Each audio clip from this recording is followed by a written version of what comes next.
రోజు రోజుకి గోల్డ్ రేట్లు పెరుగుతున్నాయి. తాకట్లో ఉన్న బంగారానికి వడ్డీలు పెరుగుతున్నాయని టెన్షన్ పడుతున్నారా? కొమ్మూరి గోల్డ్ వచ్చాక ఆ టెన్షనే పోయింది. కొమ్మూరి గోల్డ్. చిత్తూరు జిల్లాలో ఒక దారుణమైన ఘటన జరిగింది. ఒక వ్యక్తి ఆర్థిక ఇబ్బందులు తట్టుకోలేక, అప్పులు తీర్చలేక తను చావాలని చెప్పి అనుకున్నాడు. అంతేకాకుండా తను చనిపోతే తన భార్య, తన బిడ్డలు రోడ్డున పాలవుతారని చెప్పి వారిని కూడా తన వెంటే తీసుకెళ్లాలని చెప్పి తినే అన్నంలో విషం పెట్టి అందరినీ పొట్టన పెట్టుకున్నాడు ఒక వ్యక్తి. తర్వాత అతను కూడా ఆత్మహత్య చేసుకుని ప్రాణాలు విడిచాడు. ఇదంతా కూడా చిత్తూరులో జరిగింది. ఈ స్టోరీ వింటే మీ అందరికీ కూడా ఖచ్చితంగా కన్నీళ్ళు ఆగవు. ఎస్, చిత్తూరు జిల్లాకు సంబంధించి బంగారెడ్డిపల్లిలో జరిగింది ఈ దారుణ ఘటన. క్రైమ్ ఇన్సిడెంట్ జరిగిన ప్లేస్ బంగారెడ్డిపల్లి. సో అతని పేరు దాము, అతని భార్య పేరు నిర్మల. ఇద్దరు పిల్లలు ఉన్నారు, దిలీప్, శ్రీదివ్య. ఎంతో చక్కగా ఉంటారు ఫ్యామిలీ మొత్తం కూడా. సో దాము, నిర్మల ఏంటంటే డైలీ వేజెస్కి పని చేసుకునేవారు అనమాట, కూలీ పని చేసుకుంటారు. సో కొంతమంది తాపి పని చేయడమో, లేదంటే ఎవరి దగ్గరైనా ఇళ్ళ దగ్గర పని చేయడమో, లేదంటే పొలాల దగ్గర పని చేయడమో. అంటే వీరికి ఏ రోజుకి జీతం ఆ రోజు ఇచ్చేస్తారు, లేదంటే వారానికి ఇస్తారు. అలా ఆ పనులు చేసుకునే కుటుంబం ఇది. దాము కూడా మేస్త్రి పని చేస్తూ ఉంటాడు. ఇక ఏదైనా కూలీ పని ఉంటే అది కూడా చేస్తాడు. అయితే అంతా బాగానే ఉంది, ఇద్దరు పిల్లల్ని చూసుకుంటూ చక్కగా ఉన్నారు. ఈలోపే భార్యకి ఒక అనారోగ్యం వచ్చింది. అది కూడా చిన్నది కాదు, బ్రెయిన్ స్ట్రోక్ వచ్చింది. సో భార్య అంటే చాలా ఇష్టం, చాలా బాగా ప్రేమించాడు ఆ మహిళని. సో కష్టపడ్డాడు, ఎలా అయినా సరే తమకి ఆపరేషన్ చేయించి అందరిలానే ఎప్పట్లానే తిరగాలి తను కూడా అని చెప్పి చాలా డబ్బులు అప్పులు చేశాడు. వైద్యం చేయించడానికి ప్రయత్నించాడు, కానీ ఫలితం లేదు. సో ఆ అప్పులు బాధలు తట్టుకోలేక, ఆర్థిక ఇబ్బందుల్ని ఎదుర్కోలేక, ఇక నా వల్ల కాదు, భవిష్యత్ ఏంటో ఎలా ఉంటుందో, ఒక పక్క చూస్తే అప్పుల వాళ్ళు ఫోన్ చేసి ఇబ్బంది పెడతా ఉన్నారు. వడ్డీకి సంబంధించిన రుణాలు ఇంకా పెరిగిపోతూ ఉన్నాయి. ఏం చేయాలి, నాకేదన్నా అయితే నా భార్య పరిస్థితి ఏంటి? పైగా భార్య కూడా ఒక సంవత్సరం నుంచి మంచాన్న పడే ఉంది ఆమె. అలాగే నాకేదన్నా అయితే నా భార్య పరిస్థితి ఏంటి? నా భార్య చూస్తే మంచాన్న పడి ఉంది, నా బిడ్డల భవిష్యత్తు ఏంటి? వాళ్ళు అనాథలైపోతారు. అంటే అతను చాలా ఊహించుకున్నాడు, ఒకవేళ నేననేవాడిని లేకపోతే నా బిడ్డలు రోడ్డు మీదకి వచ్చేస్తారు, భిక్ష ఎత్తుకుంటారు. చాలా డీప్గా ఆలోచించేశాడు అతను. సో అలా ఆలోచించి అసలు ఇవన్నీ కాదు, అసలు ప్రాణమే లేకుంటే అసలు ఏ ఇబ్బంది ఉండదు కదా అని చెప్పి ఒక సూసైడ్ నోట్ రాశాడు.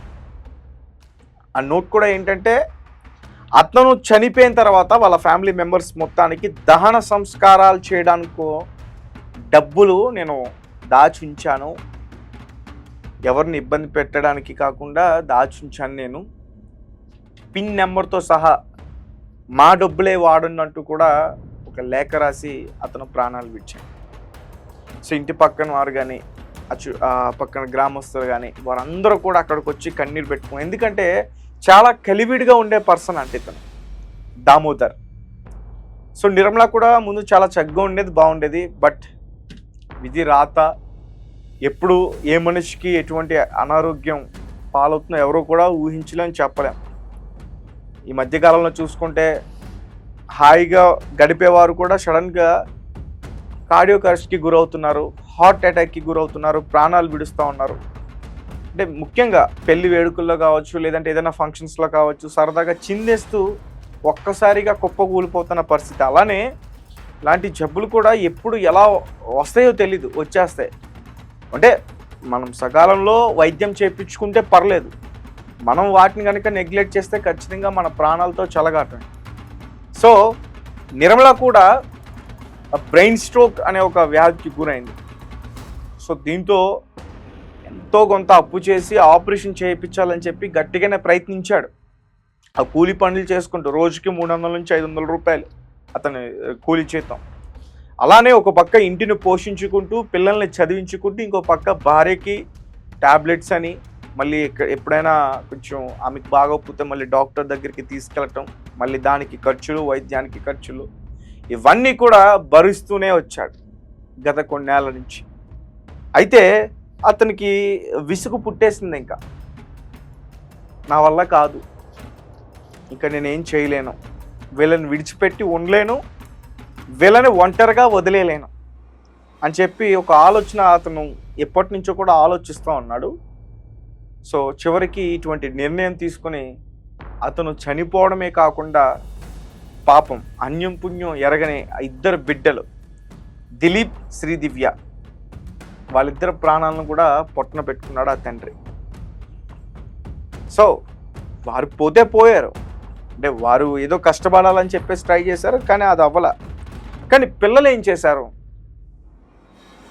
ఎందుకు తల్లిదండ్రులు ఈ రకంగా ఆలోచిస్తున్నారు?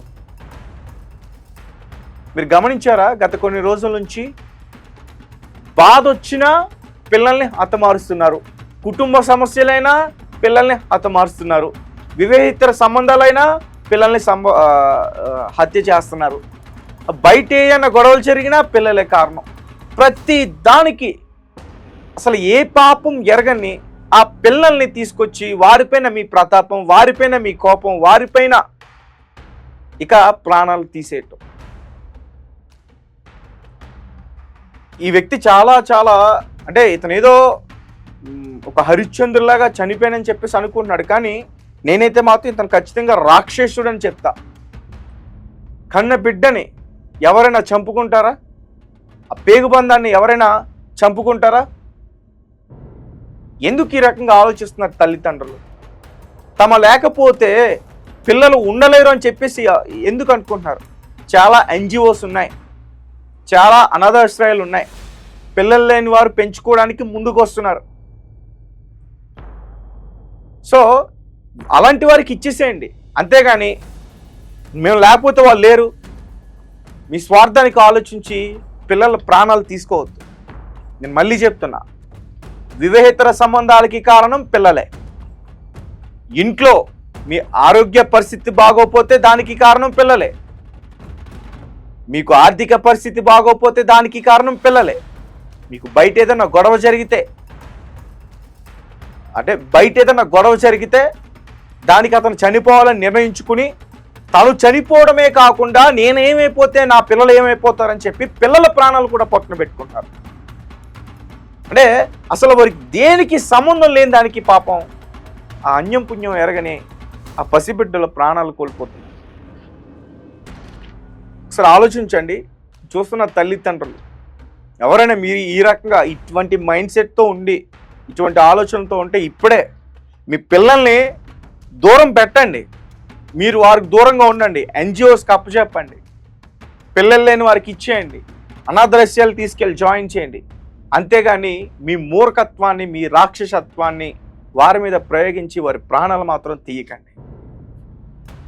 ఇన్సిడెంట్ చాలా బాధను కలిగిస్తూ ఉంది. అంటే ఏదేమైనప్పటికీ అతని వల్ల కుటుంబాన్ని నెట్టుకొద్దాం అనే ప్రయత్నం చేశాడు, కానీ అది అతనికి సాధ్యం కానంత మాత్రాన ప్రాణాలు తీసేయాలని చెప్పి ఎక్కడ రాసలేదు కదా, అది తప్పు కదా. కాబట్టి ఒకసారి ఎవరైనా మీకు ఆ రకంగా ఆలోచన శైలి ఉంటే, మీరు ఆ రకంగా మెంటల్గా డిస్టర్బ్ అవుతే, ఇటువంటి ఆర్థిక ఇబ్బందులు కానీ లేదంటే ఇంట్లో ఎవరికైనా ఆరోగ్య పరిస్థితి బాగోపోతే దాని గురించి ఎక్కువగా ఆలోచించడం కానీ ఇలాంటివి ఏమైనా జరిగితే మీరు వెంటనే సైకాలజిస్ట్ని కలవండి, వెళ్ళండి, ట్రీట్మెంట్ తీసుకోండి, సలహాలు అడగండి, షేర్ చేసుకోండి. సో ఇవన్నీ కూడా చేసుకుంటే మీరు బయటపడతారు. లేదంటే మీలో మీరే ఆలోచించుకుని అయితే మీరు పిచ్చోడైపోతారు, లేదంటే ఇలా హంతకుడైపోతారు. అలాగే చాలామంది ఇంతకుముందు ఎవరికైనా ఆరోగ్య పరిస్థితి బాగోపోయినా ఎవరో ఒకరు హెల్ప్ చేసేవారు ఫ్యామిలీ మెంబర్స్లో. అంటే ఈరోజు అలా లేరులే. ఇప్పుడు ఏదన్నా సీన్ క్రియేట్ అయితే అక్కడికి వచ్చి సెల్ఫీలు తీసుకోవడం, వీడియోలు తీసుకోవడం, షేర్ చేయడం, సోషల్ మీడియాలో అప్లోడ్ చేయడం, ఎక్స్ అకౌంట్, ఇన్స్టాగ్రామ్ అప్లోడ్ చేసిన తర్వాత దాన్ని ఎక్కువ మంది చూసారా లేదా అని, ఎక్కువ మంది ఫాలోవర్స్ వచ్చారా లేదా అని, మన గురించి ఎవరైనా మాట్లాడుతున్నారా లేదని ఇలా మారిపోయినాయి. ఇంతకుముందులా లేవు ఇప్పుడు నిజంగా ఏమీ కూడా. సో అంటే మీకు తెలిసిన కుటుంబంలో ఇలాంటి ఆర్థిక పరిస్థితులు కానీ లేదంటే ఇలాంటి అనారోగ్య ఇబ్బంది పరిస్థితులు వస్తే వారికి ఏదో రకంగా హెల్ప్ చేయండి. అంటే ఆర్థికంగా కాదు, మాట సాయమైనా చేయండి.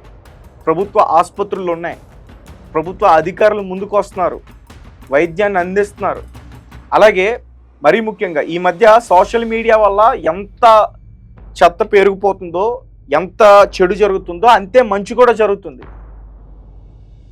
ఒక పునర్విక అనే పాపకి సుమారుగా కొన్ని కోట్ల రూపాయలు కావాలి ఆమె చేసే ఆపరేషన్కి. ఇంజెక్షన్ కూడా కొన్ని లక్షల రూపాయలు, కోట్ల రూపాయలు కావాలి. సోషల్ మీడియా ద్వారా ఫండ్ కలెక్ట్ చేసి ఆ పాపను బ్రతికించారు. ఈరోజు ఆ పాప తల్లిదండ్రులతో చాలా హ్యాపీగా ఉంది. ఇలాంటి మంచి విషయాలు కూడా జరుగుతున్నాయి. సో మైండ్ సెట్ని మార్చండి, పాజిటివ్గా ఆలోచించండి, బయటకు రండి, లేదంటే సైకాలజిస్ట్ని కలవండి. అంతేగాని మీ ఇబ్బందుల్ని పిల్లల మీద రుద్దేసి వారి ప్రాణాలు తీసేయమండి. సో మీ కామెంట్స్ ఏంటి, మీరేం చెప్తారు ఈ ఇష్యూకి సంబంధించి? తాము తీసుకున్న నిర్ణయం తప్పని నేను చెప్తా. నిజంగా అతను బాధితుడని నేను చెప్పను, అతను హంతకుడే. ముగ్గురిని చంపేశాడు, భార్య, 2 బిడ్డల్ని. మీ కామెంట్స్ ఏంటి, మీరేం చెప్తారు?